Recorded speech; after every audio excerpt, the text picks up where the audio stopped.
Fear controls us all. But what if I told you there's one simple mindset trick that you can implement to help break free of this grip? Imagine making decisions from a place of confidence and success rather than doubt and fear. In this video, I'm sharing a key piece of the puzzle that can help you conquer fear permanently. Now know this, there's nothing that anyone can ever tell you that will allow it to just click immediately in your mind, to where you no longer feel fear ever. The only way this is done is through many different inputs and ideas being thrown at you to where you can process that yourself, and one day it clicks, and you got it. So in this video, I'm sharing with you one piece of this puzzle that may help it click for you. You see, I've worked with thousands of different students when it comes to e-commerce, and I have seen a very large difference between those who succeed and those who fail based on one situation and one question. Are you clear, crystal clear, on what you want, who you want to be, and the reality you want to have? Because in most cases, those who are not clear, that's the reason they're not accomplishing their goals and accomplishing their dreams. That's the reason they're at where they're at right now, and not where they want to be. Because I want you to think back to the last decision that you made. Small or big, it doesn't matter. What place and mindset did you take that decision from? Meaning, what was running through your head? Did you take that decision from gaining, winning, conquering, and succeeding? Or did you take that decision from fear, doubt, loss, and playing not to lose? In most cases, it was the second. You see, I can confidently say the number one reason you do not accomplish the goals that you want and have the life that you want to have all comes down to one thing: fear. Fear is that invisible cage that you put yourself in, and it truly is invisible. You're the only one putting yourself in it. But you may be thinking, okay, we all have fear. Where does it come from? Well, the issue is that fear is ingrained in us. It's in our DNA, and even nourished even more by society as a whole. So we're fighting an uphill battle, just like your parents did, going to school when it's snowing uphill both ways. But of course, there is a purpose of fear, but there's a catch to it nowadays, compared to hundreds of years ago. You see, fear is there to simply keep us alive and allow us to reproduce. But the issue is our minds have not really developed and caught up to these times today. We're still in caveman times, where every little possible thing could actually kill us. Where a little tiny stupid thing today, like going and approaching a girl at the bar and potentially getting shot down, is the equivalent of being thrown off a cliff and dying. It's the same thing in the brain. Fear is fear. And the reason it is because that would mean that you couldn't reproduce and pass on your genes, which is what the brain is really here for.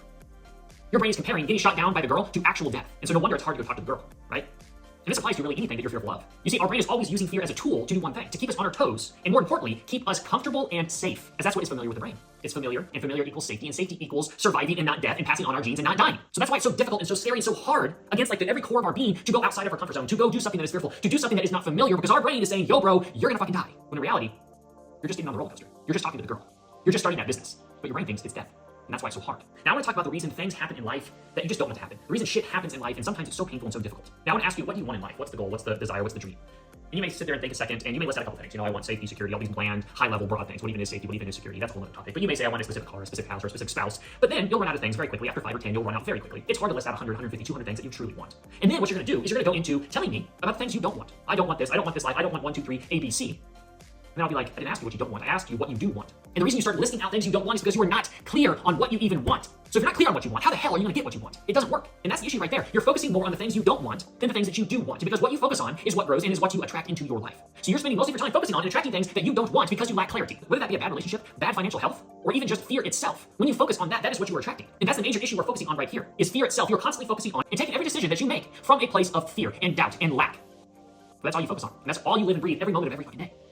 And then you wonder why you're broke, fat, and have no friends. Where every day you wake up and you're not taking action and doing things from a place of success and winning and achieving and conquering and being your best self. No, you're taking action. Every decision that you make is from a place of fear and doubt and loss and playing not to lose instead of playing to win. And when you live like this and take action like this and think like this, you attract things into your life that make that a reality. And you may be like, why? Attracting. What are you talking about attracting? What are you talking about all this? This sounds woo-woo and stupid. Well, it's not woo-woo and stupid. You just made me woo-woo and stupid. This is mainstream quantum physics. Look it up. Or just listen to me. And so let me explain this attraction stuff really quick. The reason your brain attracts things that you're focusing on comes down to your beliefs and what you're constantly focusing on in your mind.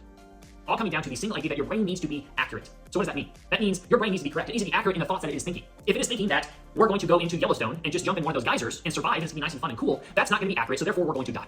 Those geysers are actually incredibly hot and you would die immediately, or you would melt instantly. So if your brain is not correct, it's not thinking accurately, we could potentially die. Period, end of story. So your beliefs and the things that you think, essentially what happens is your brain says, okay, he believes X, Y, and Z. He believes money is hard. He believes that, talking to a certain girl is scary. He's always focusing on negative stuff and the things that he fears. So our brain says, okay, well, in order to be accurate, accuracy equals survival. So what we're going to do is we're going to go out and attract different things into our life to confirm the thoughts, confirm the belief, confirm the things that we're focusing on in our mind in order to be, with the class everyone, accurate. So how do we overcome all this? What's a little hack that I discovered that can help you get through this process and be able to start getting more of what you want and not what you don't want? And really start to be able to chip away at the whole fear thing to where it has less of a hold on you. Well, like we just talked about, it all comes down to what we focus on. Are we focusing on and taking action from a place of our dreams and goals? Or are we taking place and focusing on failure and trying not to fail and the fear of failure itself? Because the issue is when we take action and do things or do not do things, the first thing that comes up in our mind is the negative stuff.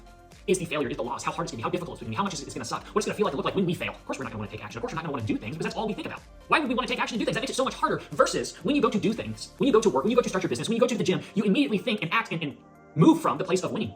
Succeeding, growth, playing to win, not playing to lose, focusing and thinking about how amazing the result's going to be, how amazing we're gonna look and feel in our body, how amazing we're gonna be able to feel when we look in the mirror and say, wow, I'm in great shape, or how it's gonna feel and look when we get to buy that car or buy that house or get that girl or get that guy. When you take action from a place of that, the positive, it makes taking action so much easier because we're taking action from a place of positivity and accomplishment and growth and achievement, not loss and pain and doubt and fear and hardship. Can you see how one makes taking action so much easier than the other? But there's one issue here. And that one issue is how can you focus on the winning and success and growth and accomplishment to take action from versus the negative side if you're not clear on what that outcome looks like? Going back to the beginning of the video, I asked you, what's your goal? What's your dream? What does winning look like to you? And you most likely list off a handful of things. And then started going down to the negative and list off things that you don't want. Because again, when you list out what you don't want, you focus on what you don't want, you get what you don't want. You get what you focus on. And that's the issue here. And that's what you're probably missing, is clarity and immense, deep clarity on the reality that you want and who you want to be and the things you want to have, down to the color and down to the smell. You need to break it down, get very clear on what you want. And I'm going to link a free resource down below that will help you kind of break through this and think through and get more clarity on what you actually want in life. None of this makes any difference at all if you're constantly going through life wanting things. If you keep saying to yourself, I want this, I want this, I want that, then that's an issue. And that issue is what can be solved right here in this video.